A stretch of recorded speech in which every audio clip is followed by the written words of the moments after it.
Hola, hoy vamos a hablar del Evangelio de Juan. Lo primero que vamos a hablar es quién es el autor. Se le atribuye su autoría al apóstol Juan, uno de los 12 elegidos por Jesús. Era hermano de Jacob, hijo de un empresario de la pesca en el mar de Galilea llamado Zebedeo. Era judío de clase acomodada y estuvo con Jesús hasta su muerte al pie de la cruz. ¿Quiénes eran los destinatarios de este evangelio?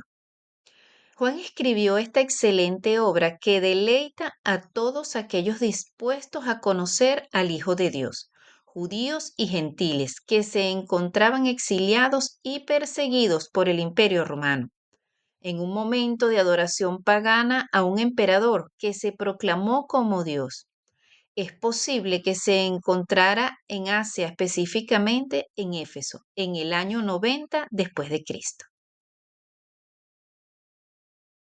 Una de las cosas que debemos resaltar es el propósito por el cual Juan escribió este evangelio, y era defender la identidad y deidad de Jesús como Dios, Salvador y Mesías.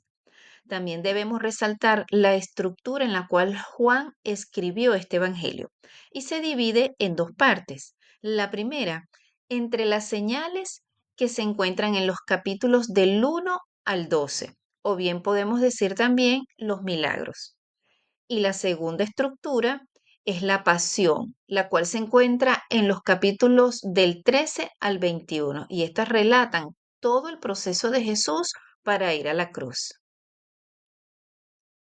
La teología del logos. Juan se encarga de enseñarnos qué es la teología del logos.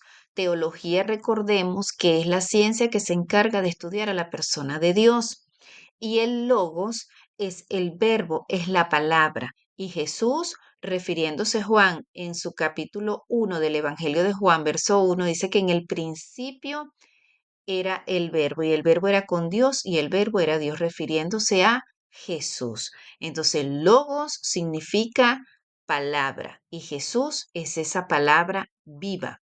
Ahora, ¿qué nos relata Juan con relación a la teología del logo? Nos enseña que Jesús es Dios eterno, es el Cordero de Dios, declaración del yo soy, el pan de vida, la luz del mundo. Jesús es la puerta, el buen pastor, resurrección y vida, el camino, la verdad y la vida, y la vid verdadera. Juan en su Evangelio también nos da una clase magistral acerca de teología y nos habla de tres puntos importantes. El primero es la neumatología, que se encarga del estudio de la persona del Espíritu Santo.